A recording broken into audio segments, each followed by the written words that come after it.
Welcome to back to my channel. সবাই আশা করি ভালো আছো, আমি ভালো আছি তোমাদের আশীর্বাদে।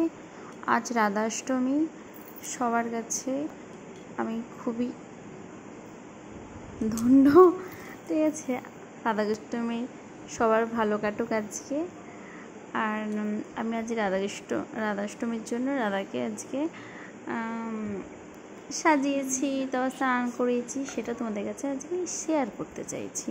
ঠিক আছে, তোমাদের যদি ভিডিওটা ভালো লাগে প্লিজ লাইক কমেন্ট শেয়ার করে দিও ওখানে এই বোনটাকে। আর আশা করি ভালো লাগবে ভিডিওটা। আমি যেহেতু আমাদের বাড়িতে যেরকমভাবে আমি এই করেছি, রাধাষ্টমী পালন করেছি, ঠাকুরকে যেরকমভাবে পেরেছি সেভাবেই চেষ্টা করেছি দেওয়ার জন্য। তোমাদের কাছে যদি ভিডিওটা ভালো লাগে প্লিজ লাইক কমেন্ট করো বোনটাকে। ঠিক আছে, প্রথমেই তো তোমাদের আমি দেখিয়ে দিলাম ওই জলের রাধাকে স্নান করার জন্য জলের মধ্যে কী কী দিয়েছি, সব কিছু আছে ওখানে। এগুলো আমি উপকরণগুলো আমি জলে মিশিয়ে রাধাকে স্নান করিয়েছি। যেহেতু আমাদের পাথরের রাধাকৃষ্ণ, তার জন্য আমরা পেতলের রাধাকৃষ্ণ আছে, পেতলের রাধাকৃষ্ণকে আমি পরে দেখিয়েছি। পাথরের রাধাকৃষ্ণকে আগে ওই জল দিয়ে গাটাকে ভালো করে ভিজিয়ে নেতাটাকে রুমালটাকে, তারপর পুরো গাটাকে পুরো মুছিয়ে নিচ্ছি। যেহেতু রাধা কৃষ্ণ আমাদের যুগল, সেজন্য দুজনকে একসাথে মুছিয়ে নিয়েছি। যেহেতু পেতলের রাধাকৃষ্ণ স্নান করবে, আমাদের বড় রাধা গোবিন্দ স্নান করবে না, এটা কি হয়? সেই জন্য আগে বড় রাধাকৃষ্ণকে আগে মুছিয়ে নিচ্ছি, তারপর ছোটো রাধাকৃষ্ণকে ধরেছি। যেহেতু আস্তে আস্তে করে করছি, সকালে যেহেতু পুজো দেওয়া হয়েছে, এটা ভিডিওটা 12টার মধ্যে স্নান করানোর নিয়ম আছে, সেজন্য 12টার সময় আমি রাধাকৃষ্ণকে স্নান করাতে বসেছি। সব কিছু আগে গুছিয়ে নিয়েছি। যেহেতু আমাদের ঠাকুরঘরে নিরামিষ ফ্রিজ আছে, ওখানেই সব ছিল, ঘি মধুটা আর চন্দনটা পেটিয়েছি, তুলসী পাতা আর সব তুলে নিয়ে এসেছি। রাধাকৃষ্ণটাকে দেখো আমাদের সিংহাসন থেকে নামিয়েছি। এটাকে এখন পুরো গায়েতে সব কিছু খুলে থালায় বসিয়েছি, পেতলের থালাতে। এখন এটাকে আমি স্নান করাবো। আগে আমার শ্বশুরমশাইকে বলেছি, বাবা তুমি আগে স্নান করিয়ে দাও, তারপর আমি করবো। যেহেতু বড়রা আগে স্নান করাবে, তারপর ছোটরা। মা একটু পরমান্ন ঠাকুরের জন্য রান্না করেছে, যেহেতু দুপুরবেলা যে ভোগ দিতে হয়, মা একটু পায়েস রান্না করে দিয়েছে ঠাকুরের জন্য। এখন বাবা স্নান করাচ্ছে, তারপর আমি বসবো ওখানে স্নান করাতে।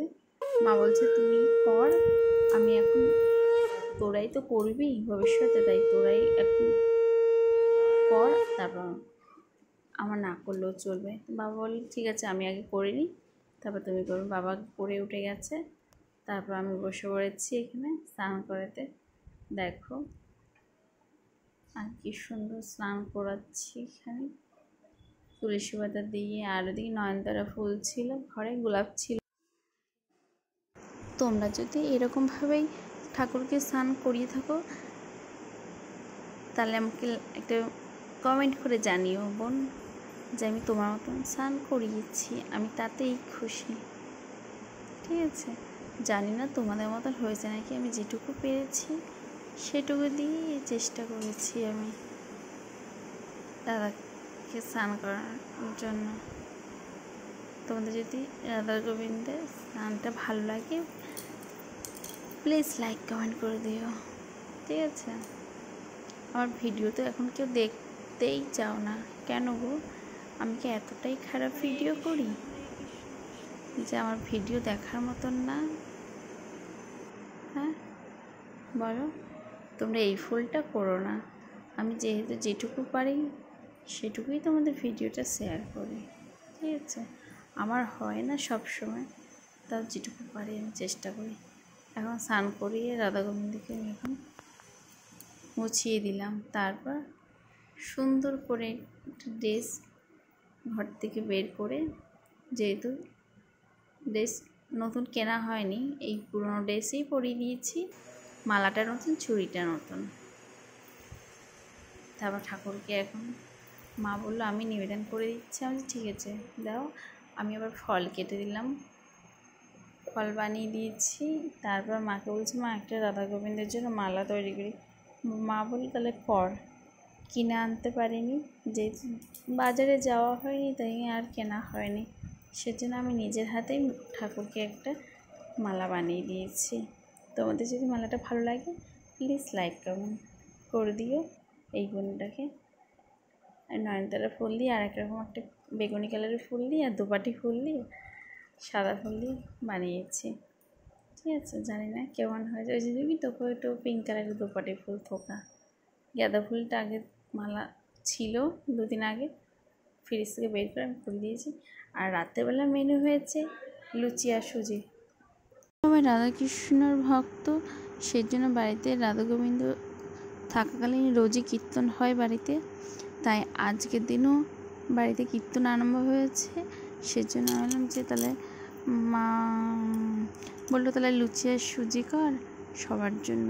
ঠিক আছে, দেখি সকালবেলা পায়েস রান্না হয়েছিল, সেই পায়েসও রয়েছে। লুচি আর সুজি ঠাকুরকে দেওয়া হয়ে গেছে। এবার ঘরের যারা কীর্তনে আছে তাদের জন্য কটা ভেজে ঘরের জন্য রেখে দিয়েছি এখানে। ঘরে পরে যখন সবাই একসাথে খাবে তখন গরম গরম করব, সেজন্য কটা আটা গোলা রেখে দিয়েছি। ঠিক আছে, এখন আমি বললাম যে লুচিগুলো ভেজে রেখে দিই এখানে। যেহেতু আমার একটা দিদিভাই এসেছিলো, সেই আমাকে লুচিগুলো বেলে দিয়েছে আর আমি একা সব কিছু সামলে নিয়েছি।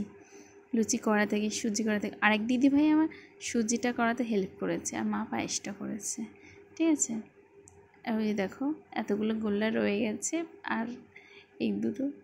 যেহেতু সন্ধ্যা আরতি কীর্তন আরম্ভ হয়ে গেছে সেটা তোমাদের সাথে আমি শেয়ার করলাম। যদি ভালো লাগে প্লিজ লাইক কমেন্ট শেয়ার করে দিও।